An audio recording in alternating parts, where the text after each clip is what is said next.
Well, hello everybody. It's my favorite time of day when I come home from work and see I got two boxes that FedEx has dropped off. If you know me, you know I tend to collect CB radios or amateur radios, shortwave receivers, and that sort of thing. These two are CB radios. I think they're both 40 channel. I think one of them actually has never ever been used, and the other one is used. But I purchased it just because it was kind of an oddball I really hadn't seen before. Probably nothing special, but for $12 I couldn't turn it down.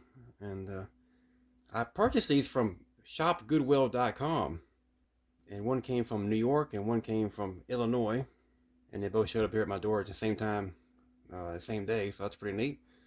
The old FedEx dropped them off, and I'm going to see what's inside here, get them unboxed, and attempt to put them on the air and that sort of thing, and add them to my collection. But I've been able to purchase a lot of things from Goodwill, and all from different locations around the country, and I tell you, they really box them very well. They ship them very well at a low cost, and you get them just pretty quick in a day or two, it seems like. So I've made a few purchases of shortwave radios as well from Goodwill. So I'll get these out and we'll see see how they look. This is the first radio I took out of a shipping box. It's a Radio Shack TRC-421A. I think these came out around 1983 or so. It's a pretty basic 40 channel CB radio. And I believe this one may be brand new in the box, never been used. Looking at the pictures I saw on the website, looks like everything's there. It looks like it's all original packaging. So again, we shall see when I get it out. There is a sister radio to this. It's the TRC-422 that Radio Shack came out with back around 1985 or 86, somewhere around there. I think they're both really the same radio. They look different on the outside a little bit, where the 422 just got upgraded a little bit on the outside, but the inside, the main board, I believe is all the same. So we'll check this thing out. I paid something like $35 for it, shipped to my door, so that's pretty good actually. If it is new in the box and has no use on it, that's pretty good. We'll check her out, and this will be a welcome piece for my ever-growing radio collection.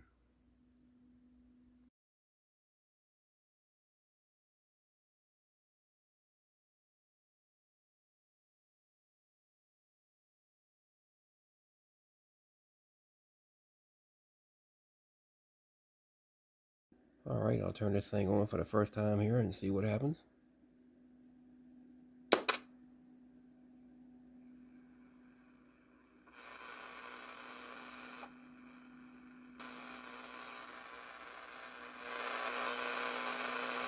So I've had a chance to play around with this Radio Shack TRC-421A. I'm quite pleased with it. Works really well. It does appear to be brand new in the box. Good receiver, and it seems to keep up with what I would think would be the performance of one of these radios from the time that it came out. If you come across one of these at a flea market or yard sale, go ahead and pick one up. I don't recommend doing modifications to these radios. There is an AM transmit modulation mod where you pull a diode out. I actually did that to the TRC-422. It actually made the transmit pretty much unusable, so I'm kind of suspecting it'll be the same deal with this one. This is one of those where I recommend just leave the radio stock just like it is. You run it just, for what it is, and sort of enjoy the nostalgia of running an old radio like this, and just kind of appreciate it for what it is. And I'll just give you about 45 seconds or so of receiver video here so you can see what it sounds like on receive and sort of evaluate that a little bit.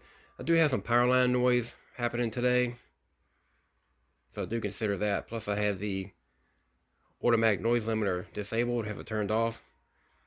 A lot of times if I'm trying to evaluate a radio, I keep a lot of the noise reduction, I keep a lot of the noise reduction, such as the noise blanker, automatic noise limiter turned off, so I can kind of evaluate the radio straight up just as it is, and then engage those features later. So here it is, about 45 seconds of receive on this radio before I move on to the next one.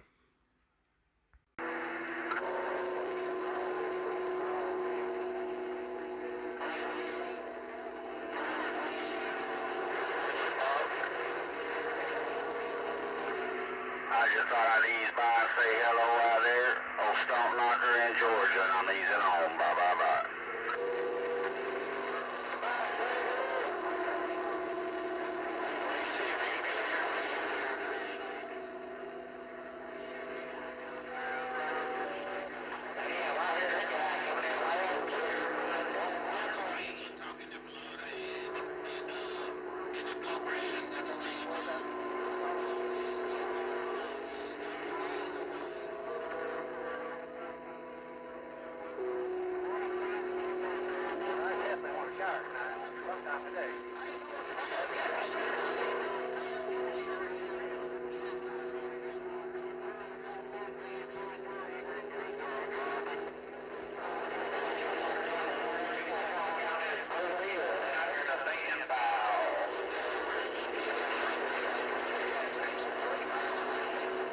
And this is the second radio I took out of its shipping box. This is the oddball I mentioned earlier. It's a 40 channel CB radio that is well used. It's got use on it. It does have the original box released, or at least what's left of it. And the original microphone, I believe, is with it. It's called a Samdo.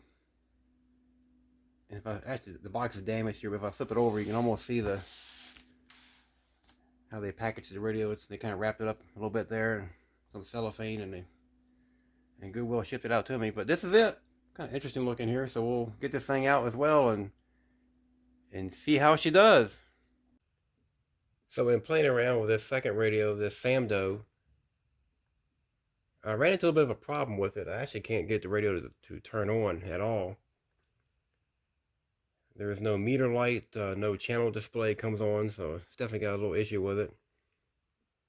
I was a little suspect because the power cable looks like it's been cut into or tampered with in some manner. It's got these 2 wire nuts on it. This is probably going to be a video for another time when I try to get in here and troubleshoot this radio. So I'll make a video on that, but for now I'll just put it back in my collection and hang on to it. I did take the covers off the radio, off this Samdo, and I can show you the inside of it.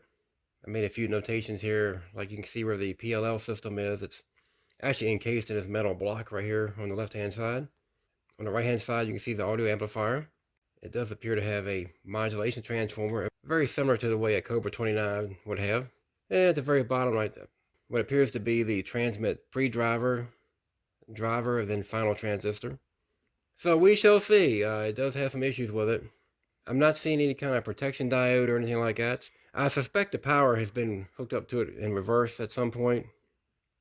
It may have damaged some of the capacitors and things like that. So I will attempt to take care of all that in a video, and we'll see. I don't mind getting something that doesn't quite work. It gives me a little chance to get something to work on and get in there and figure it out and try to figure out what happened to it. Sometimes that happens when you buy something sight unseen, and I got it for a real cheap price, so I'm not complaining.